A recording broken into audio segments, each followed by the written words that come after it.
At this level, you will only be playing the game for irony, to see what people are ripping into. Wait, no, nap.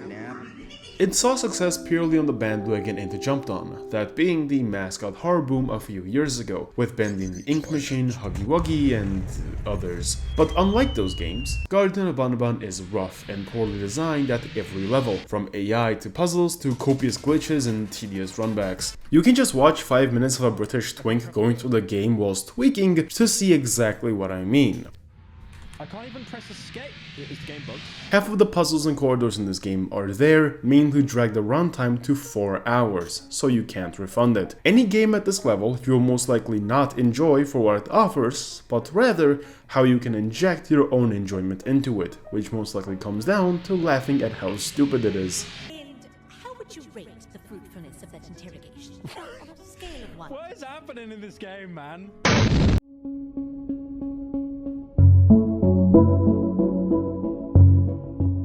Now at this level, you have a far better chance of actually sitting down and somewhat enjoying a game for what it is, but will most likely not, as at this level you have soulless piles of trash made by trashmen, Terrorists! filled with copious bugs and unfinished promises, or just terrible execution at everything it tries. Games like Yandere Simulator and Heartbound fit perfectly here. These games, even if you remove the dogshit developers behind it, will absolutely make you bawl your eyes out. Yandere Sim is not only poorly optimized for what it is, but also it's filled with bugs, with majority of the game not even being done after a decade.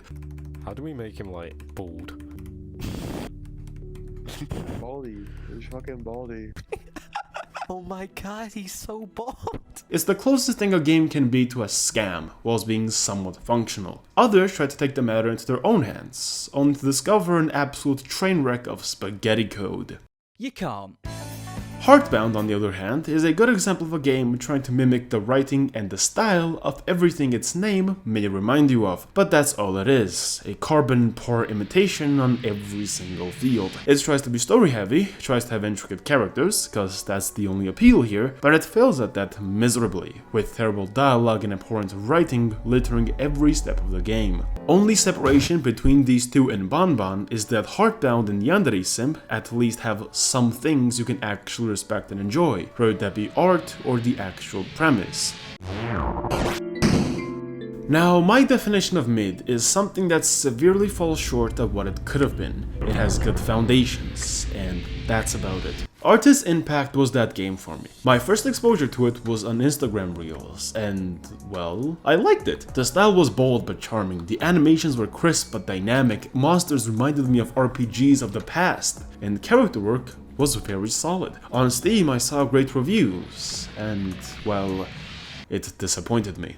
The combat just ended up becoming a single button clicking simulator. You just constantly spam attack over and over and over. It is painfully simple and bare bones, to the point where I didn't even take part in some upgrade mechanics, and I never had to worry about strategy like healing or defending. Defending was reduced to, well, defending, or a RNG mechanic of your character randomly deflecting attacks whenever it was convenient to her. Not a quick time event or something actually rewarding, but rather mindless RNG. I didn't even need to heal once in this game, let alone actually defend. I just spammed Z and won every battle, because a robot does the healing for you. The gameplay just got reduced to how many times I can press Z per second, hoping to win as fast as possible so I can move on to the story. And speaking of story, only reason the story is worse is cause if I also skip this alongside the combat, there will be nothing left of the game anymore. The characters at first seemed interesting, with an equally interesting world, until the main character, whose name I can't even remember right now, acted like a child in one scene, and then in the next was aroused by vibrations coming from footsteps of a large robot. Yes, that's actually a thing in this game. Characterization was also super weak, with them falling into archetypes of a big boss man, sexist idiot, and a girl who kicks him for being sexist, alongside her cool older sibling. That was the whole game for 3 hours. No nuance, no diving into the wider mysteries of the world, nothing. It has foundations, but everything built on it is a hut, whilst it could have easily fit a castle. Here you can find games that are genuinely good in most things they try to tackle, but it's not something quite finished, or it's not something that will follow you after you leave your chair. Non-existence of You and Me falls perfectly in this category. It has great visuals, great characterization, and a really good story direction. The thing is, it's just a watered-down version of Slay the Princess. Non-existence is something you'd play in the vain hopes of wanting to capture the same magic another game already gave you, but desperately fails. Or adapt you with gameplay limitations with linear pathways, limited artistic direction with the same sprites, illustrations, and even the music being played dozens of times in a single scene or in multiple scenes combined. Its main theme made up 99% of the music you would hear. It almost drove me insane. The game's alright though, but there is not enough there to make it good. It's lacking substance to elevate it to a higher level, which the developer, to be fair, seems to be giving.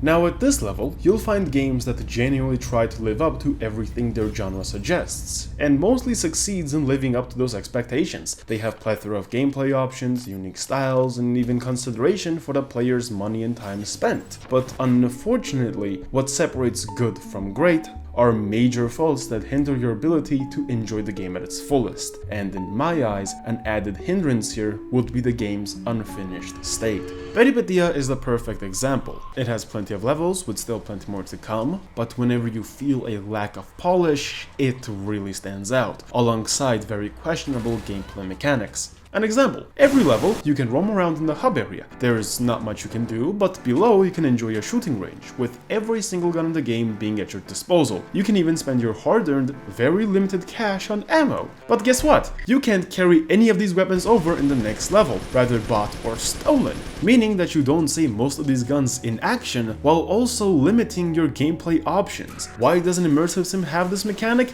I have no idea. Another example is the dedication of offering new things in various levels, such as randomly stripping you of mechanics you had for the whole game. Saving was always manual, and you could save whenever it pleased you, but randomly in this level, you can't, and the game up until recently didn't convey that. It failed to communicate the altered mechanics of the new checkpoint system, and I'd imagine a lot of people complained about this, which is why the new icon now directly indicates how to save. Oh yeah, also, it has a lot of glitches. Some of the guns and even enemies spontaneously combust for no reason, and if this happens in the level where you can't save, you can say goodbye to 30 minutes of progress. Aside from questionable creative decisions and very messy coding, the gunplay is absolutely suffocating. Not only is it absolutely impossible to keep your aim steady, because Marie decides to just juggle her gun for some reason, it is also impossible to see what you're aiming at half the time. And guess what? If you miss that very crucial headshot, almost every single enemy takes 15 AK rounds to the torso, which in most situations evolves into you either running away or dying immediately, because your HP is thinner than my will to keep this channel alive. Peripetia is a fantastic game. It's a fantastic addition to the immersive sim genre, but it's held back by copious bugs, its unfinished state, and very specific creative and design decisions that hold back players from enjoying the game to its fullest. Now here you'll find games that are only held back by one thing, from being in level 7. They are not finished. They have everything going for them, with nearly flawless design in everything they try to incorporate. They are pure fun with zero superfluous limitations or repetitiveness. Ultra Kill and Fear and Hunger Termina fall perfectly in this category. Ultra Kill has style, its gameplay is damn near revolutionary, its story is simple but deep, and the best of all, nearly every level tries to prove a new experience, remixing what's already there and giving you something fresh, adapted with new enemies, new arms, new weapons, and each of these fundamentally alter not only combat, but also the way you interact with the world around you. Whilst most of these points also apply to Termina, it is also infinitely more than what other games in this genre offer. There is no mindless spamming of tags and heal. There is no mindless roaming around the world, chasing icons or quests, but rather, everything needs calculated decision-making skills down to saving. It offers near limitless number of ways to directly or indirectly deal with enemies, even outside of combat, setting traps, luring them away, whittling them down with a gun before they even have the chance to fight back. And when they do fight fight back, it demands your utmost attention, with you needing to identify weaknesses, prioritize targets, and best of all of these mechanics wave into each other, allowing for a truly limitless number of strategies and pathways, with every path you take shaping your whole experience, allowing for copious amounts of replay value. Games in this level and beyond offer new things to the respective genres, and are fully themselves, not imitations, not trying to capture magic of something long past, but rather they are magic themselves, but not quite legendary.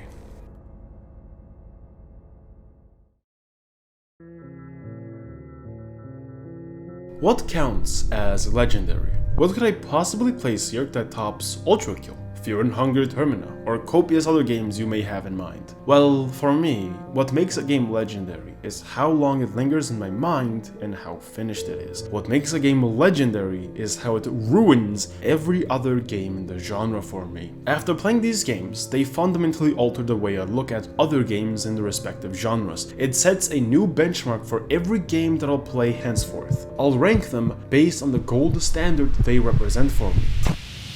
I never enjoyed another JRPG that gave me the same catharsis as Undertale did. People made copious amounts of essays on why the game is good, why the writing is good, why the gameplay is so enthralling, how the meta-narratives and fourth wall breaks are so magical, and how much they have impacted the entire gaming sphere. Greater Men already covered all of this, and I bet that all of you know why this game is legendary more than me. Hollow Knight is another example of what elevated a whole genre in my eyes, and I believe it set a new level of quality for all of you. Why else would Silksong become the most wishlisted game on Steam within a week of its reveal, and why else would it crash the Steam page completely for hours? As of recording, I still can't buy the game! Wait a minute, it's appeared! Wait. I'm gonna... I was always a 3D Souls-like enjoyer whenever the combat came down to dodging, striking, and killing monsters. But this game changed it for me. Ah, yes, the wall. The combat, the ludicrous amounts of upgrades, the interconnected world it offers transcends the game's 2D plane. It's excellence incarnate. But even among these three, I hold one game closest to my heart. You're on a path in the woods, and at the end of that path is a cabin. And in the basement of that cabin is a princess. Slay the Princess is probably my second favorite game of all time, right after Bloodborne. This game is the true definition of your choices matter. Every action, every word, every glance, every step you take has a continuous knock-on effect that echoes from start to finish. Whether or not you pick up this sword will shape your experience for the next 4 hours, and every word you speak has the same weight to it. Whether or not you answer a call as you echo down these steps will change the whole game, just as the Blade did. I never looked at a choice-based adventure game the same after this. It shaped who I became, it shaped my writing skills, it shaped the genres I enjoy. The sheer amount of choices is what compelled me to dive into immersive sims, to find that same magic, but with gameplay. Because there's nothing that can match Slay the Princess in its own genre. The game stuck with me for years. I was even planning on making a 2-hour-long video on it. It single-handedly rekindled my love for video games and story-driven adventures. It gave me the same catharsis as Undertale did all those years ago. Couple that with the game's visuals, its diverse illustrations which stack up to hundreds of pages worth of assets. It all enhances the magic of how your choices matter. There are so many sprites and assets that are shaped by what you choose. Every route differentiates itself in accordance to your words. That's how much your choices matter in this game. To put the cherry on top of this massive cake, it is all enhanced by the excellent voice acting and individualistic writing of all of these characters. Listening to them doesn't feel like getting stabbed in the ear, unlike a certain other game. Calling Slay the Princess a mere video game might even be an insult, because it's just so much more than that. It's an experience, it is a depiction of true freedom, and best of all, it is entirely shaped by you. Nothing limits you. You can do everything, say anything, and act every way you want.